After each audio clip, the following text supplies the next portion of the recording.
UP या बिहार साथे पूरा हिंदुस्तान में हर।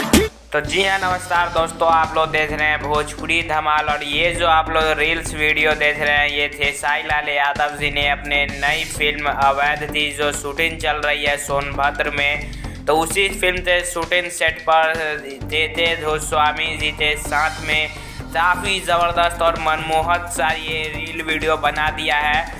और खेसारी लाल यादव जी की ये ऐसी फिल्म है जो कि सबसे लंबे दिनों तक शूट किया जा रहा है। आप लोग बता दो कि 22 मार्च तो ये फिल्म शूटिंग स्टार्ट हुआ था, अवैध फिल्म था, लेकिन आज हो गया 27 अप्रैल और अभी तक 1 महीने से भी ऊपर तक इस फिल्म की शूटिंग खेसारी लाल यादव जी सोनभद्र में लगातार कर रहे हैं।